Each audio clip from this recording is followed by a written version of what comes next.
Afternoon and welcome back to another episode of Nick's Veggie Patch. I'm down here at the allotment. I've been doing a few jobs in the week, so I'm down here this weekend doing a few more bits and pieces. I'm going to be finishing off completing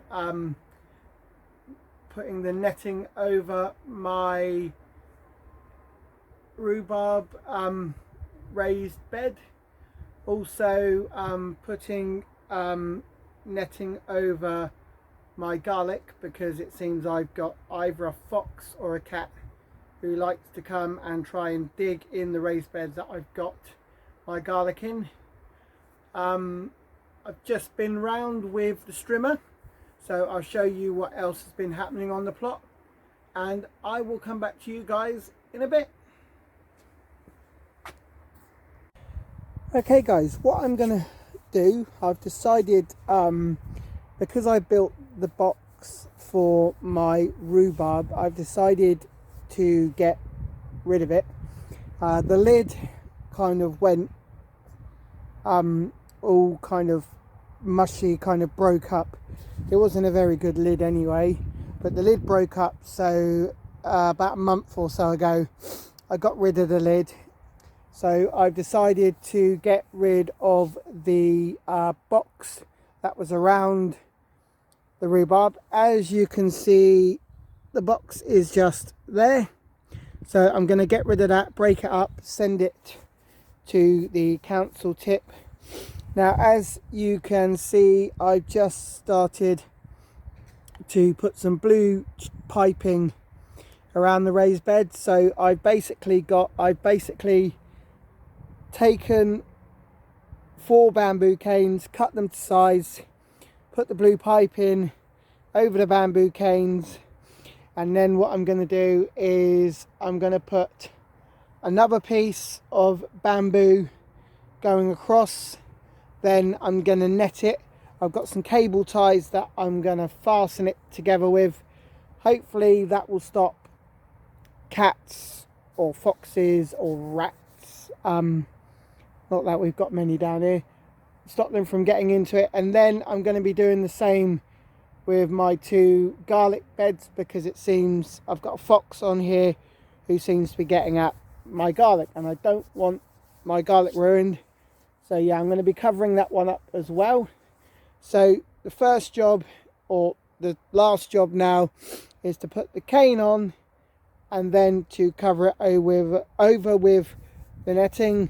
I've got my mate Dave, who's here to give me a hand, and we'll get that sorted, and then I will show you the end result. Right guys, so I've got the cane going across the 2 bits of blue tubing. I'm now going to use these cable ties to fasten them together.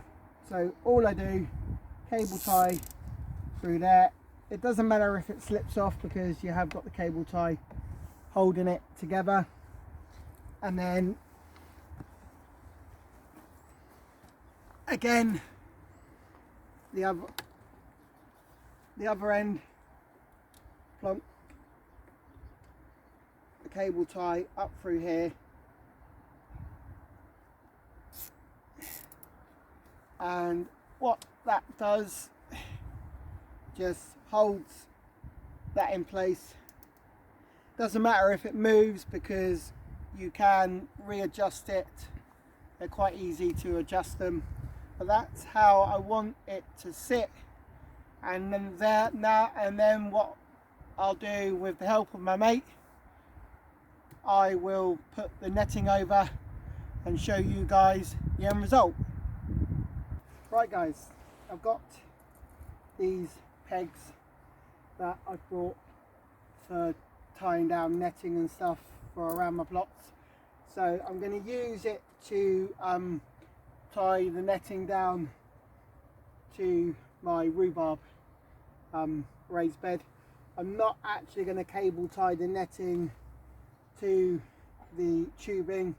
I'm going to leave it loose so I can just take it up as I need, rather than cable tie it down, because otherwise I'll end up having to cut it and it's just a waste of cable ties. So I'm just going to use these, and I'm basically going to net them, well, put them into the ground.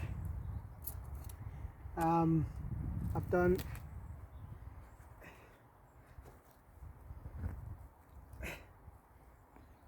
so there's 3 this side, I'll do 3 that side and a couple along the middle, and then that will stop.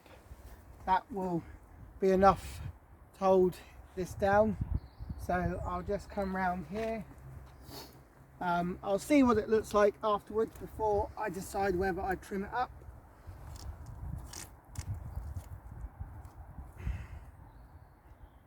Oh, there is a little bit.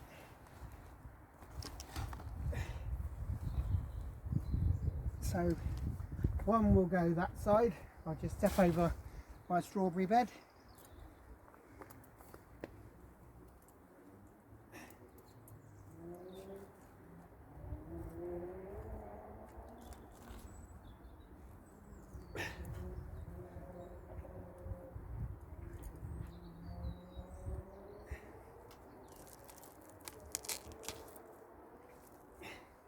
So I've got 3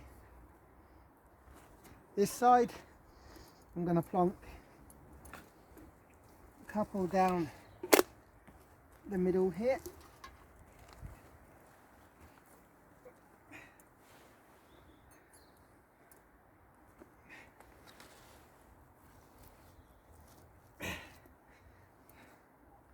And then just a couple down here.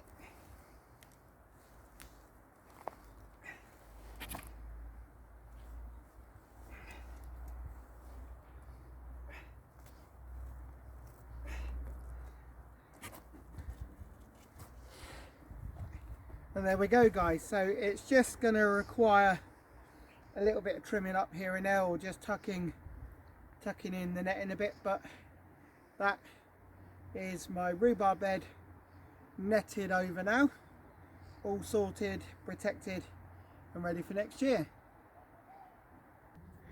Right guys, I've also netted over one of my garlic beds. So as you can see, garlic beds all netted over. I've just got the other one next to it to do, but I won't do that until the garlic start coming up in that one. So that's netted over. That will completely protect the garlic in that one. And just a quick turn round, and there is the rhubarb one. Okay, I've had my mate Dave on here today strimming the back of my plot, so it looks a whole lot better now. And I've gone round the outside of my plot, and I've gone round with the lawnmower, and I've cut around the pathways on my plot. Just needs to do a little bit more, but completely done now. So really happy with this, and just a couple of big pieces on this pathway that have got to be got rid of, and that's the pathway sort of done. It needed to be cut back because it was way too overgrown, but it's just a couple of chunky bits that have got to be dug out, and that's the back of the plot sorted.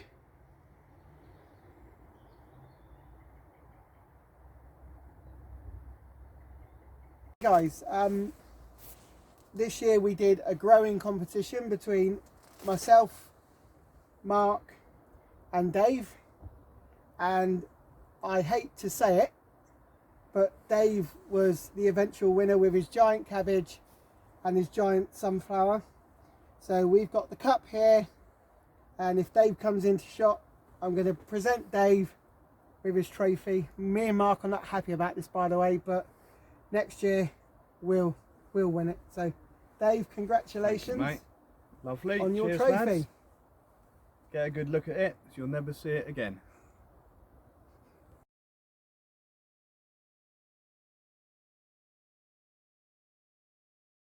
So this is just a quick plot tour in the polytunnel. Not much is happening in here except for the cabbages, cauliflowers and the carrots, they're still doing really well. The potato leaves have wilted a bit because of the frost, but hopefully there should still be some potatoes off of that. As I've said, there's not much happening here in the polytunnel, so hopefully I will get some stuff ready for next year, and I'll take you round and I will show you the rest of the plot. Right, I'll take you down a pathway here because I've mowed the pathway and also trimmed the pathway down here. My good friend Dave Dixon, who's got a plot just across the way from me, he's been on my plot as well, helping me out, and he's bought his big trimmer and done the whole of this because this one really gets overgrown. So it's just a case now of taking out the big lumpy patches in here, regrassing it over because there are some big heavy patches. But yeah, Dave's done a really good job down here. As you can see, this is the reminiscence of my rhubarb box. That's going to be broken down and taken to the tip. Not much happening around here as most of the raised beds are closed over. As you can see, the potato beds have been mulched over, ready to go for next year. My rhubarb raised bed has been done, mulched over, and me and my friend basically netted that over, put some tubing, netted that and finished that off today. So let's take you around and show you the rest of the plot. So as you can see, I've trimmed all of this pathway as well and also cut it with my lawnmower. There were cabbages here. I don't know if we'll get anything off of them, but these raised beds are the few remaining raised beds that have got to be closed down, ready for next year. Also at some point I've got to come along here and dismantle the broad beam, the runner beam structure. I'm going to do something completely different next year. So an idea that I've taken from Jesse at plot 37 is to basically build some structures that you can walk underneath. So they'll be bent sort of tubing like this, but I'm going to be using a wooden structure, archways, sorry, and I will grow the runner beans and the climbing beans up the archway. And there's going to be one that will go here, so I'll have about 4 of them in total. So I just go up through here and it will be covered in runner beans and climbing beans and French beans, hopefully. But yes, this bit just needs finishing, tidying up and closing down. As you can see, we've finished the second structure for the garlic to stop anything from going inside that and digging up my garlic. But other than that, there's not much else happening around these raised beds. I've shut them down, so it's just a little bit of tidying up left to do around here, and we're all good to go for next year.